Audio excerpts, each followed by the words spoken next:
فرماید فإذا جاء أجلهم لا يستأخرون ساعة ولا يستقدمون. بس وقتی که اجل مهلت مرگ آمد یگان دقیقه ثانیه پیش تمام میشد همون وقت ساعت.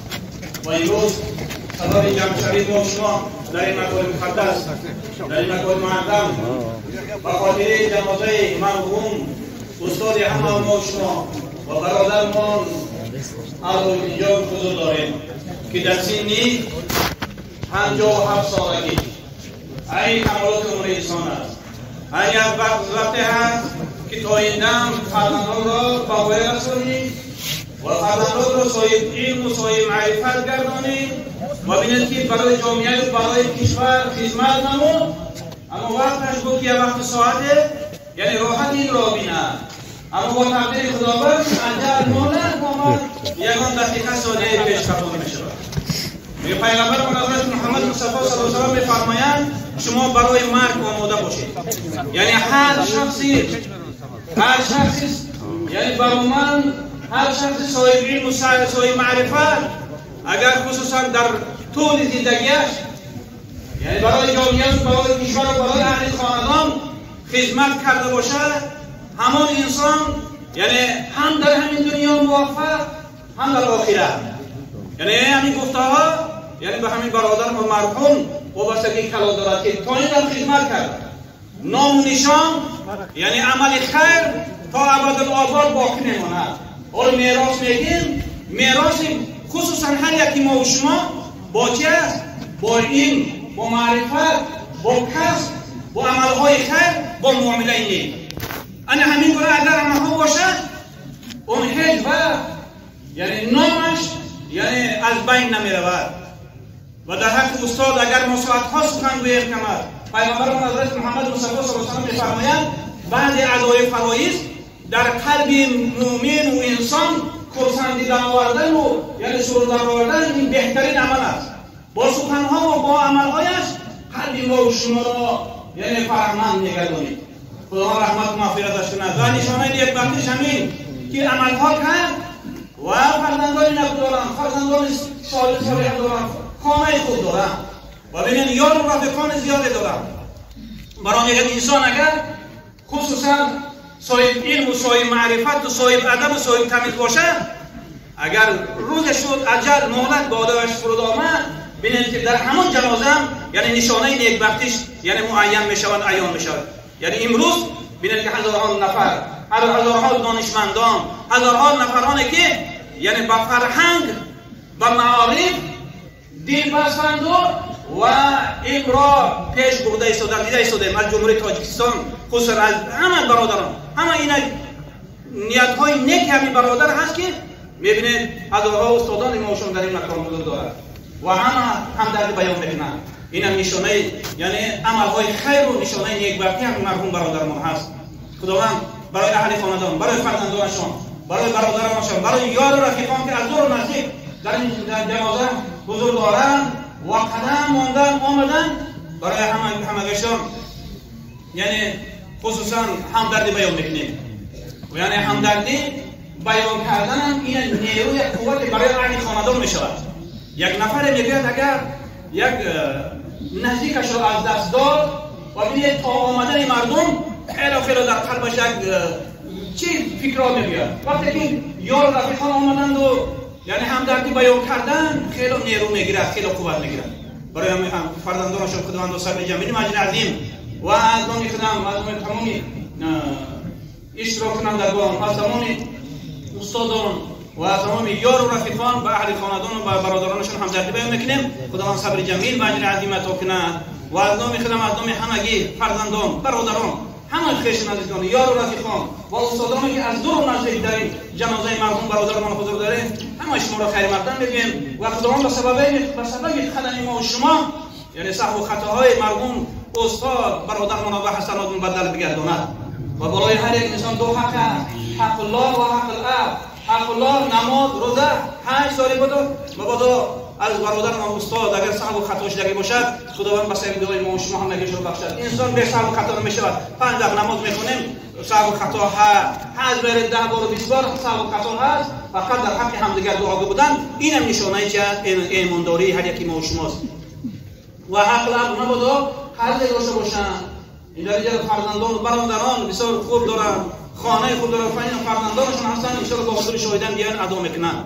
باور دارم که قرضدار هم نیستن و در اینجا حضرت بابا من حضور دارن، از نام حضرت هم با اهل خاندانشون یعنی هم در دبیر میکنن، از نام محترم رئیس شهرمون در اینجا حضور دارن، از نام همه یعنی فرزندان اهل خاندانشون هم در همین دبیر میکنیم. در آخر دعا میکنیم که پروردگارا اولا خیر سفر مرحوم برادرمون خداوند سفرشون به خطر و قبرشون رو پر نور و منور بگردونید و در قبر جواب سوال منکر نکره بر زبانشون آسان گردونید. پروردگار تینجی آرامی ثبات دیارمون را مستحکم و پایدار نگه دارید و تینجی آرامی است که هر یک ما شما از دور و نزدیک برای جنازه در این مکان مقدس رو دارید و تینجی آرامی است که هر یک ما شما 5 وقت نماز میخونید و تینجی آرامی است که هر یک ما شما برای آبادی برای پیشروی دین دولت سهم میگذاریم و تجارت و سایر کار میکنیم. همه وابسته به تینجی آرامی است.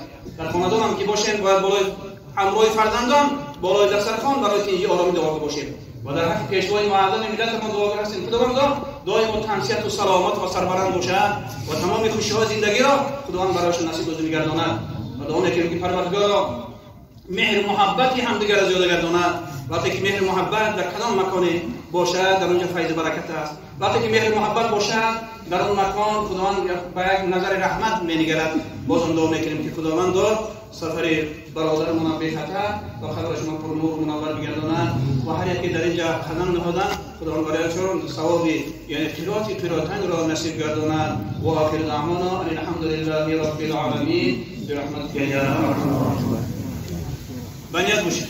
تاجیک علاوه صنعت شیرینکاری و شیرین گفتاری و بسیار بالیده برداری دل مردم بسیار صنعت یعنی تمام زهر زقومی که آدمیزاد تا از تمام رتبه‌ها کار میکند خسته میشود لیکن علاءالدین جان با یک صحنه خوش خودش همه خستگی های انسانی را از قلب های آنها میربود.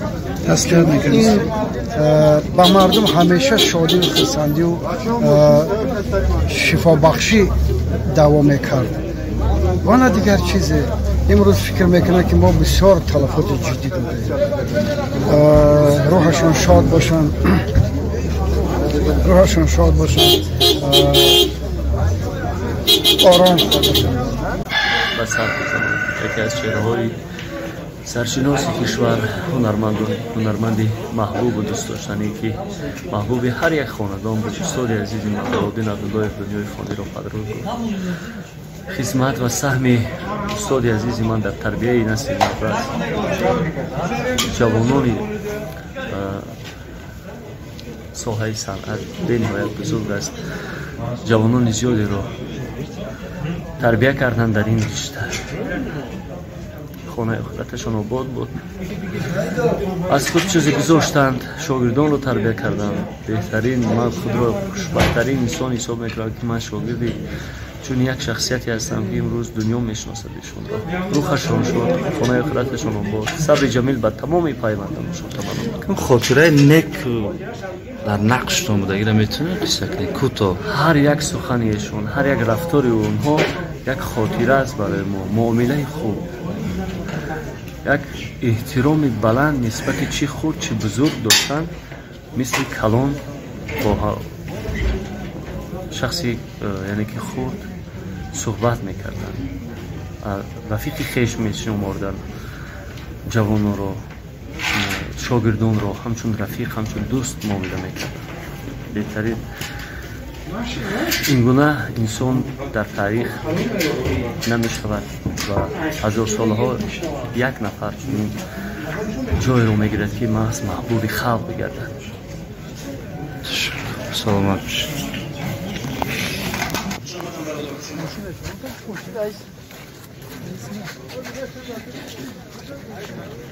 Dobro.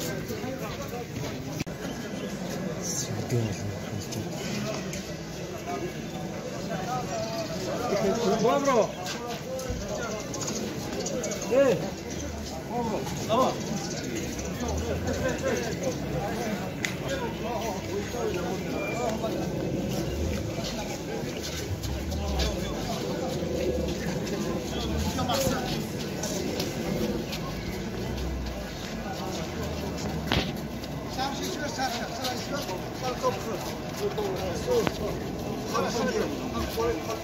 Bunu kolu bulacağım. Buraya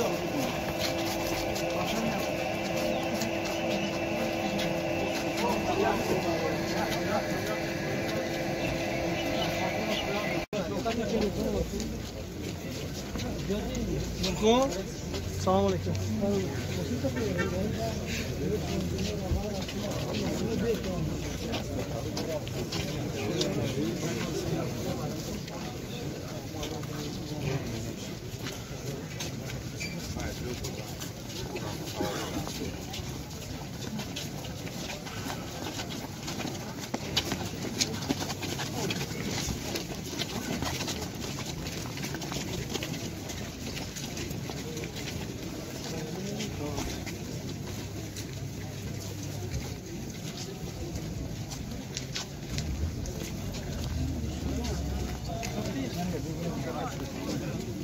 Aleyküm.